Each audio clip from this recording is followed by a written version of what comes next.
So let's sort of dig deep and let's understand the psyche behind people taking this exam. A government sector job has got immense amount of prestige. There is the permanence of a government job. I think it got really brutally underlined during the COVID years. To me, the biggest I'm blown thing in this entire thing is it actually makes sense. Full respect to all those people who go through those 4 or 5 years of that rigor, that staying away from families. Hi, and welcome back to another episode, or actually the second part of this episode on I'm Blown. We had a really cool conversation the last week where we talked about the railways entrance exam and the various nuances and the craziness involved with it. And we just figured that we wanted to separate the conversation between talking about in the earlier episode about the various parameters, which makes it a really difficult exam to be part of. And now we're going to talk about slightly deeper into, if it's so tough, why do people actually want to take the exam? Why are there so many hundreds and thousands and crores of people lining up to take the railways entrance exams?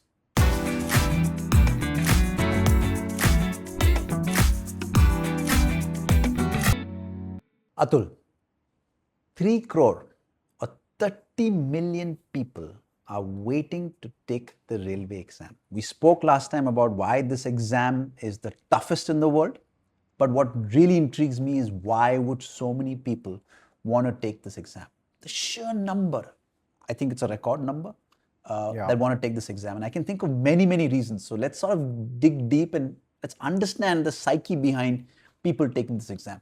We touched upon this, Sid, when we were talking last time that, on the face of it, it seems like an irrational kind of drive or an irrational decision that people are making to be taking this exam. But clearly it's not. It's very rational considering where they're coming from and all the various things we're going to talk about today. So let's start somewhere, wherever you'd like.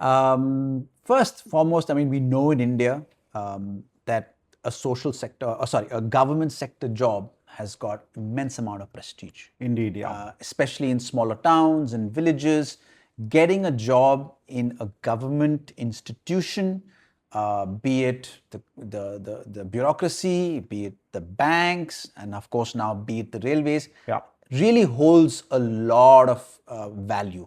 And I think that's really driving people to wanting this job for sure. Absolutely. And very much related to that, there is the prestige involved with that, but there's also the perception of a certain amount of upward mobility, right? We were talking earlier, and it's very interesting that you brought up this point, Sid, that for so many smaller towns and villages in our country, over the last few decades, it's the railways that was really the sign of upward mobility, of new technology, of being able to get out of that place, for example, to begin with. And I found that a fascinating thought. It's not something I had dwelled upon earlier.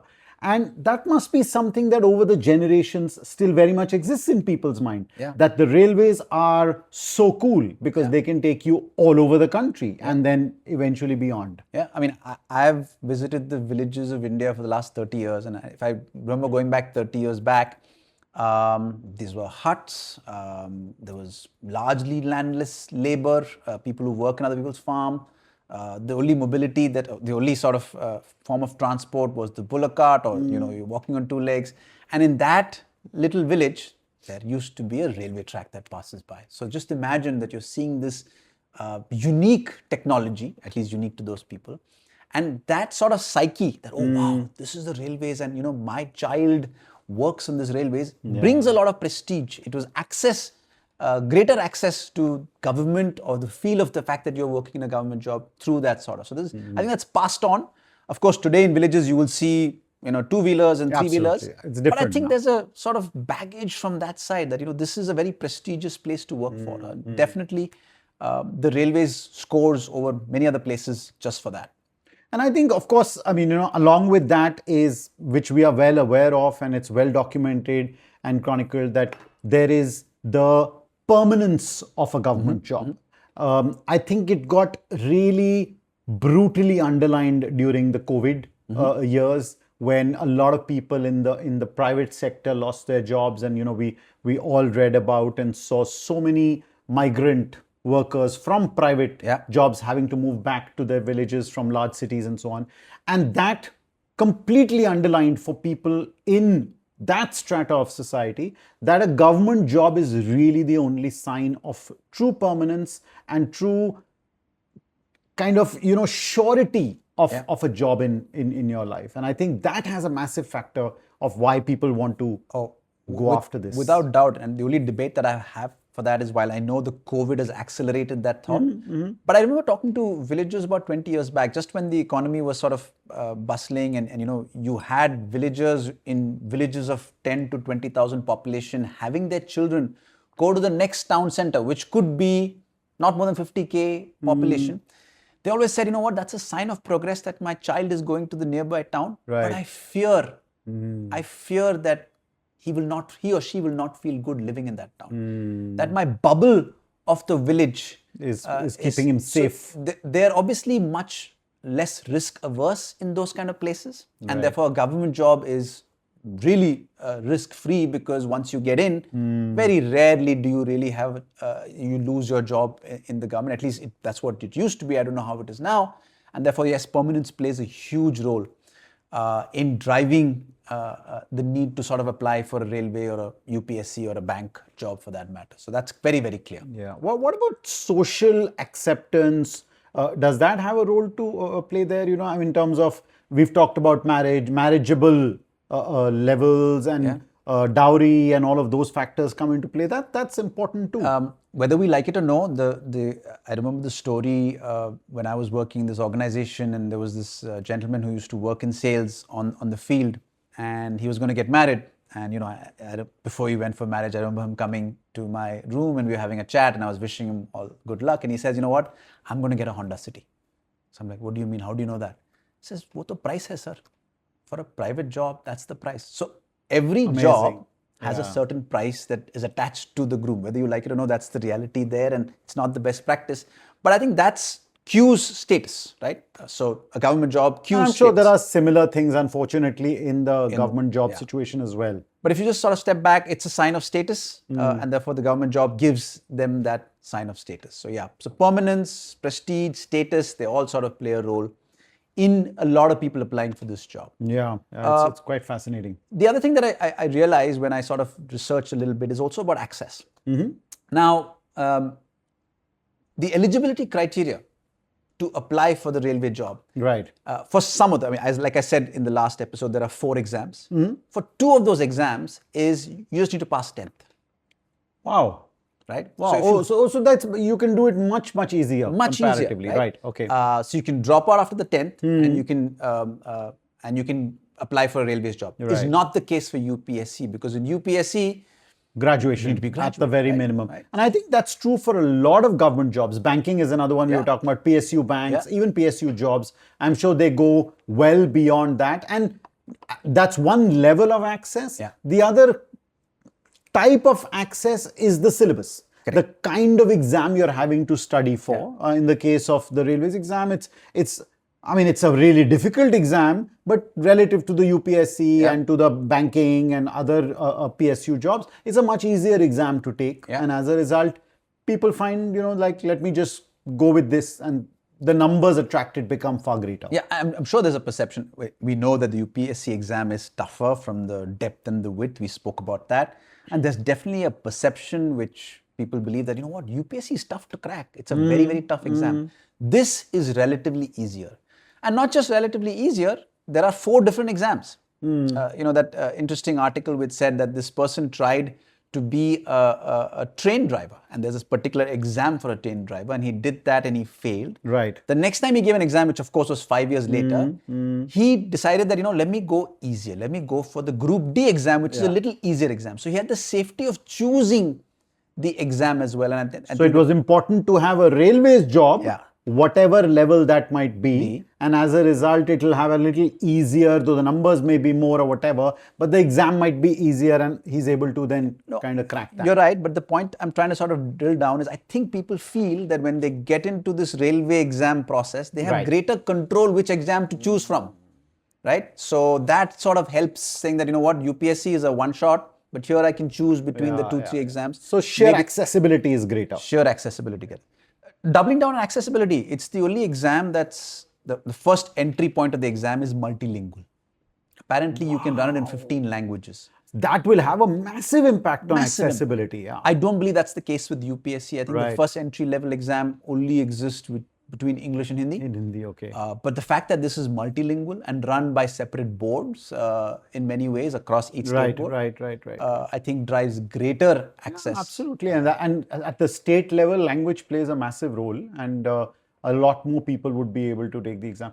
I think that has a very direct connection, Sid, with the coaching schools that we were talking about, right? We were talking about Khansar in the last episode, and you and I both read that Economist article, and it very colorfully talked about a couple of in Musallampur that is probably just one of many such coaching towns, which I didn't realize. I think both of us didn't realize that railways exams have such a massive infrastructure and ecosystem created for people taking exams, which has become an industry in itself. I mean, it's crazy.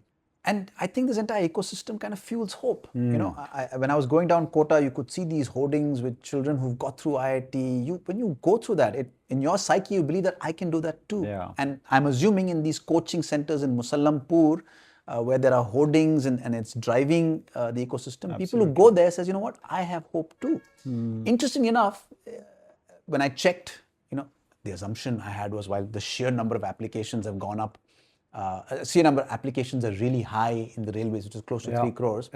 Has it gone down? The implicit understanding is, has that gone down? Actually, it's not gone down. In fact, it's gone up a little bit. And that could be because these coaching centers are fueling that level. So the whole ecosystem is just, it's on heat, and it's just going on and on and on and on, which is amazing. And now it's on YouTube. So you don't actually have to be there. You don't have to actually attend the classes. You can actually get access to people like Khansar, who's revered. Absolutely. And has a great way of facilitating the course. You have access on YouTube. So more and more people believe that they can apply. Getting driven towards and that. Get through as well. So I definitely think the ecosystem is amplifying the number of people. Well, at least the number of applications are not reducing year on year. So it's still great hope. Absolutely. And what's interesting is, and I think this gets amplified even further with more and more people coming in, right? There's word of mouth. So if you see some of the, I mean, and the TV series about Kota talked about that, and a lot of the articles we read about Musallampur, etc., talk about that the whole lifestyle in that town is completely and totally driven by this. So you've got rooms which people take. There's libraries with little studying counters and things like that. The entire ecosystem is created. Food available is like that. Everything is just driven for that one thing, which is taking this exam. Again, we talked about last time how like for each of us, it was mind blowing that there was no predictability of when the exam is going to be. Correct. Now, in that town, that would be everyone's reality. True. So, right? So, everyone is living with that. Arey, kab hua, date aaya, nahi aaya. That this would be the regular thing. It's crazy, right? So, you're suddenly living in this bubble. It becomes like a crazy bubble that you're living in. It's amazing. I mean, I think all of these things are driving more and more and more people to taking an exam, which we agreed last time is the same as buying a lottery ticket. It is. If not worse. Yeah. You mentioned this ecosystem, and I just remember the story that my cousin told me. She appeared for the UPSC. Touchwood, she got through IPS and she's doing exceptionally well.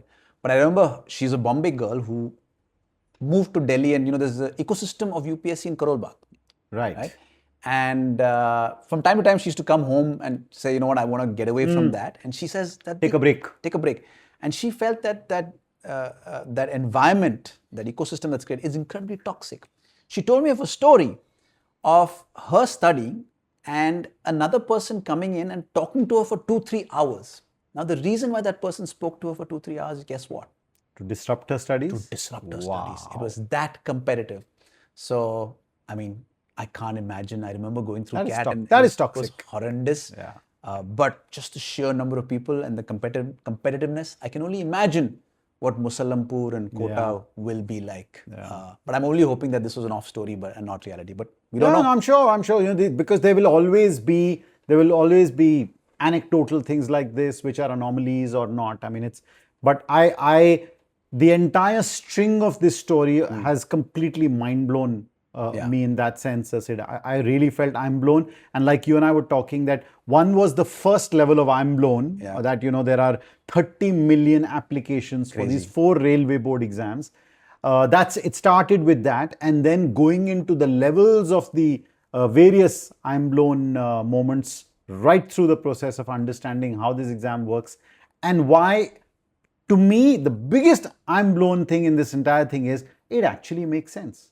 I started with this saying this is stupid, this makes no sense. And I'm now sitting in and saying, you know what, this makes sense. People are doing the right thing, given their situation, the rationalities are in place, everyone's doing the best they can. Musallampur makes sense, Khansar makes sense, the entire thing makes sense, because that's what they should be doing.